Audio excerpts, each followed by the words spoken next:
big problem you got right now, you see everything that's going on out there, nobody's listening to each other, and everybody is afraid of each other. You got people afraid of cops, because what this 1 out of 10 billion cops did. You got people afraid of a black guy because of what this 1 out of 100 billion black guys did. You got people afraid of white people because of what this one racist dude, idiot who lives in a trash can somewhere out of 10 billion white people did. So everybody is afraid, they don't have confidence that they can engage with somebody and communicate with them and make that person feel a certain way and act a certain way towards them. They've lost their own self-confidence. And that's what that shows when you see people like that who hate the police, who hate everybody black, hate everybody white, hate everybody Mexican, hate everybody. That's a very weak person. They have no self-confidence, is all that is. And sadly, those people are stacking up. They're becoming groups, they're becoming organizations. So, as martial artists, I can beat the hell out of a lot of people, but I can't beat the hell out of 100 million of them, all right? And the best way to defeat your criminal, defeat your enemy, is to turn him into a friend. And so that's why I had to evolve through my martial arts. Instead of just saying, I'm just gonna go out here and beat down all the bad guys, and start trying to get these bad guys to come around and become good guys. And that's why I started coming up with this idea of a cure, because I could see where our problem was when we communicate, when we engage with each other, what's happening there. There's no compassion, nobody's trying to understand each other, nobody respects each other, and they're not educated about each other or the reason that the person does what they do. So, I'm going to use the art of the cure on you guys right now, and then to kind of give you an understanding of how to use it. I use this on myself all the time, every day with everybody I meet. And it works amazing things, not just on them, but on me. It keeps me in such a happy mood. You know, I don't ever feel threatened, I don't ever feel intimidated. I always feel, not just because I can beat the crap out of everybody. I can catch a bullet, but I probably wouldn't live, right? We all catch bullets in our chest and our face. But I'm saying, so I'm not Superman. I'm still a human being. I can be hurt, I can be killed, but I don't feel threatened when I'm out there walking. I don't feel unconfident because of the way that I look at other people and the way that I view them. All right, so the two that I'm going to break down, use the cure on, is cops and criminals. Because those are two opposing forces, and there are two things that people hate. A lot of people hate cops, a lot of people hate criminals. All right, so I'm going to use the cure on cops first, and I'm going to say this. When I get pulled over by cops, I get pulled over for speed and anything like that, I don't get tickets. I don't get taken out the car, I don't get anything. You know what I get usually? A business card and a smile. You know why? Because of the way I treat them. When they pull me over, oh man, what did you pull me over for? I said, oh crap, what'd you catch me doing? Was I flying or something? I treat them with a lot of respect. I'm honest to them. I crack jokes. And you know what? They say, this was such a great time with this guy that why would I ruin it by giving him a ticket? He just gave me a great moment in my life. And then you know who else I helped? The next person they pull over that looked like me. So now when you pull over somebody, a black kid or something, he's going to say, hey, I remember that one guy I pulled over last time. He was so cool. I wonder if he's like this. And that's how I'm spreading them. By treating him good and making him feel valued, making him feel like something, it might just save his life. Tomorrow when he pulls him over. Because he was in a bad mood before, now the cop's not in a mood like that. Because he looks at people who look like me differently because of the way that I chose to act and treat him. And that's taking control. That's confidence, and that's what people are not doing. Okay? So, cops, compassion. All right, understand and respect and education. Why you should have compassion for cops. Number one, they work holidays, weekends, and long hours away from their family. Most people don't. Where you at on New Year's, Valentine's Day, Christmas? All right, they're out there on the streets working. Two, they don't make much money. They're not politicians. They can't ever get in a position where they're making millions and millions of dollars. They make $30,000 a year, something like that, 32, probably the highest paid. Most likely working with some type of injury from the job. Them officers get in the crap every second of the day. They're getting in wrestling, falling, bow, hitting their elbows on the concrete.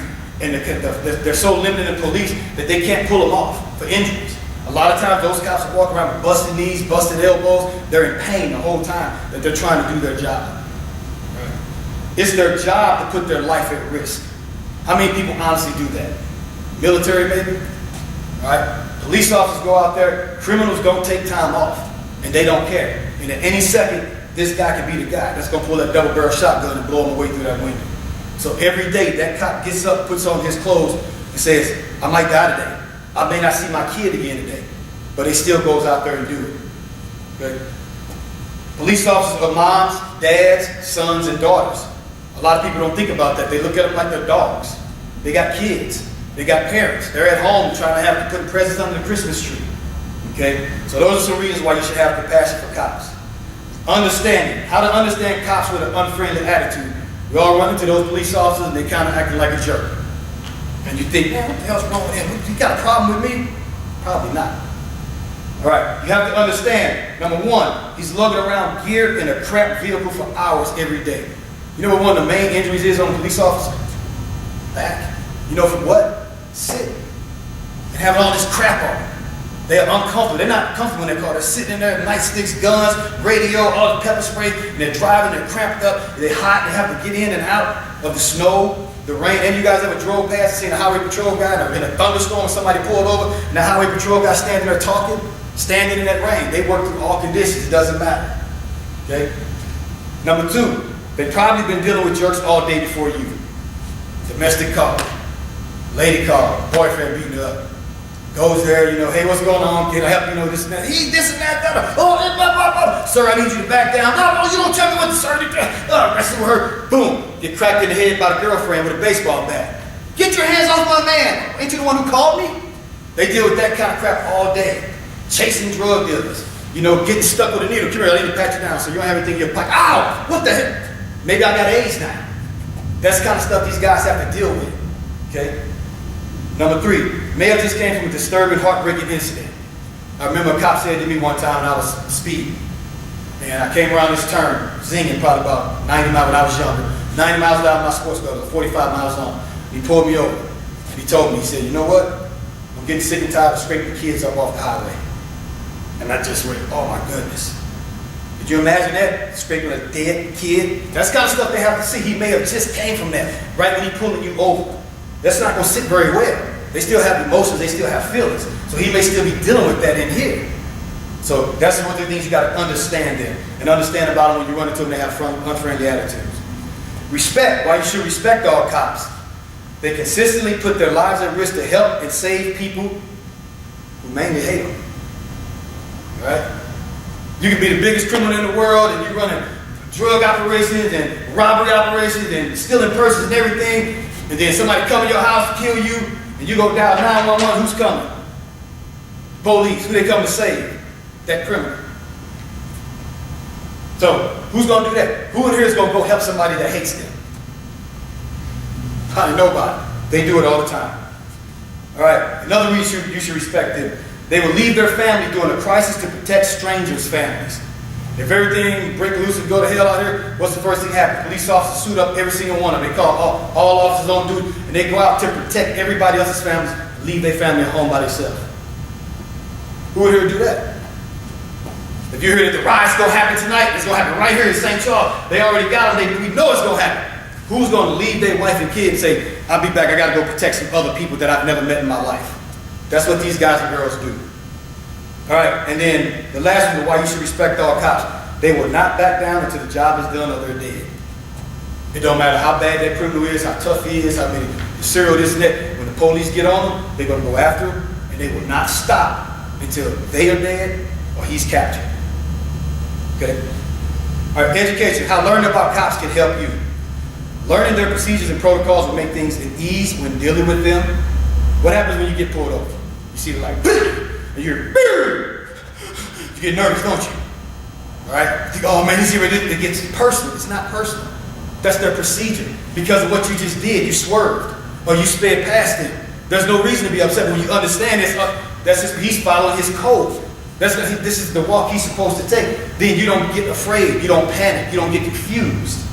Okay, so being educated about their procedures and their ways will help you to get along when you do have to deal with a police officer. Education, you can learn how to stay off their radar when you want to, when you know what they look for. When you know what they look for in certain areas and you don't feel like I have to deal with a cop that night, you know what they look for. Like me, I know everything they look for. I know everything they do. I know what they're out there. If I don't feel like dealing with a cop that night, I know exactly what I need to do, how I need to sit, how I need to drive, how I need to talk, how I need to walk, and I'm totally 100% off of their radar. When you learn this, that allows you that power. Okay? You can make accurate judgment calls regarding whether a cop's behavior is inappropriate or not. All right. Stand up real quick. Stand right here. I want to show y'all something real quick dealing with the cop shootings. This is a very, very confusing situation. All right, where you get a lot of cops, and understand when I'm talking about this, I'm not taking anybody's side on anything. I'm just giving you guys information so you can start thinking better for yourself instead of listening to people who have no education, no experience, or anything like that. All right, I train security and bodyguards and law enforcement stuff like that, so I know a lot about this. All right, he's a police officer with his gun pointed at me. I got my gun right here in my hand. Okay. All right, now you hear about cops shooting people when they got guns in their hand. They see a gun, they start opening fire, and you say, why did he do that? Why didn't they offer him time to drop it? We're gonna play a game. All right, you're gonna say bang to shoot me before I shoot you. But if I say bang before you do, I shot you.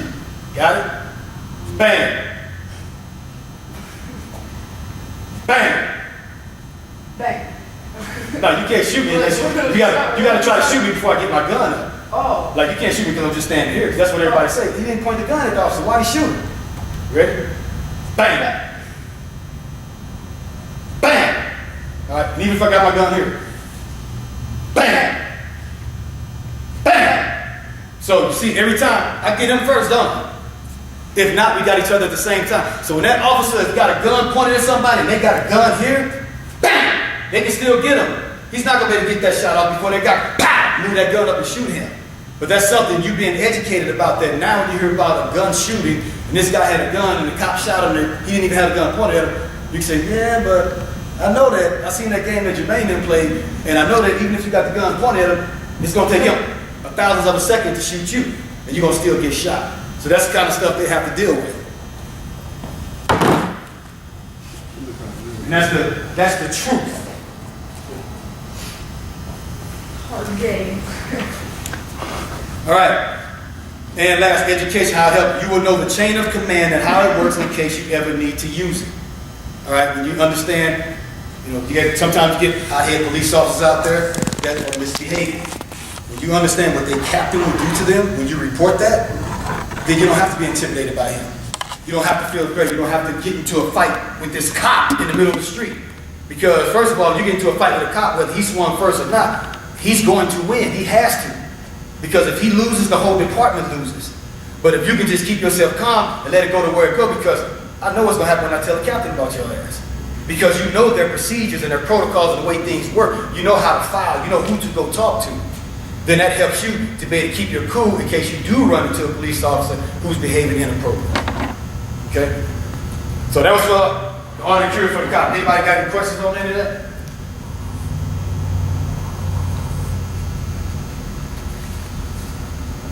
Now, criminals.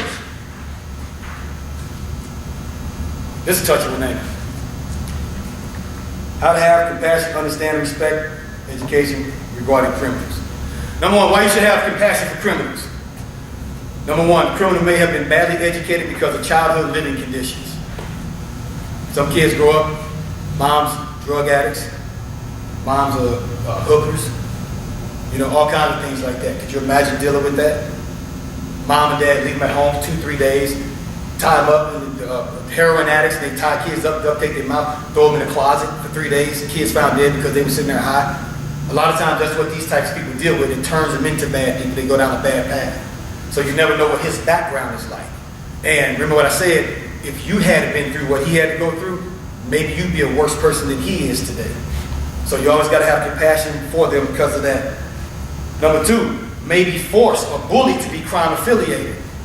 In the hood, partner, when you live in the Crip territory or Blood territory, you're going to be a Crip or a Blood or you dead. So that guy might be forced to be in that gang and all he ever wanted to be was a doctor. Okay. Number three, raised in a criminal home.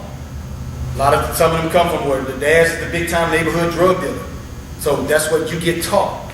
Just like if your dad's a big time attorney, he's teaching you law, so you go be an attorney. He's teaching them how to be a good criminal, teaching them how to shoot at a young age, how to cook cocaine at a young age. He had to go through this. And that's what turned his brain where he thought, that's all I can do. This is what I was taught by my parents. Okay? No sensible support, encouragement, hopes, or opportunities. We all need encouragement from parents, friends, teachers. And if we don't get the right kind of encouragement to make us believe in ourselves and believe we can accomplish goals, we don't believe we can accomplish it. Okay. Person might be mentally ill. And most important, they might be victim to a horrible crime.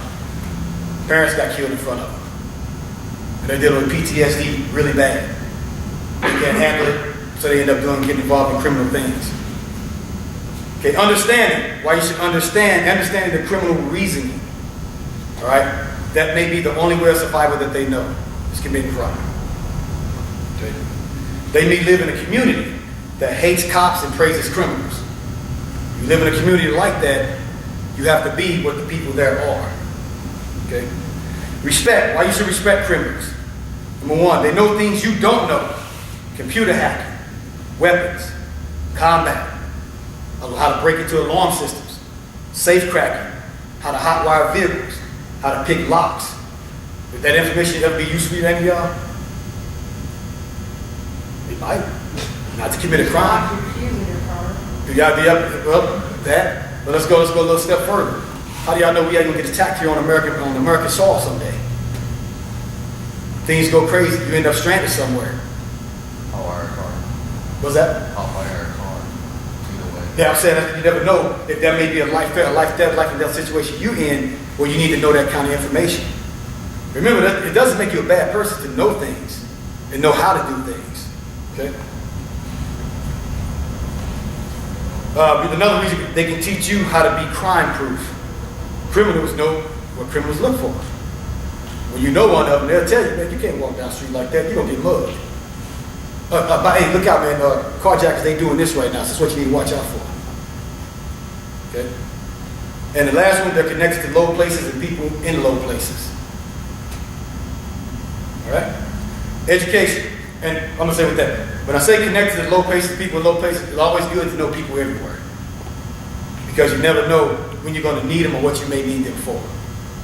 Okay. Education, how learning about criminals can help you. You would not be unnecessarily afraid of criminals. They would notice and respect your confidence. When you understand, you got an education on how they operate, why they do what they do, you run into one, there's no fear. Criminals like to take down people who are afraid. And you're gonna learn that next. We're going to get into that, about your awareness.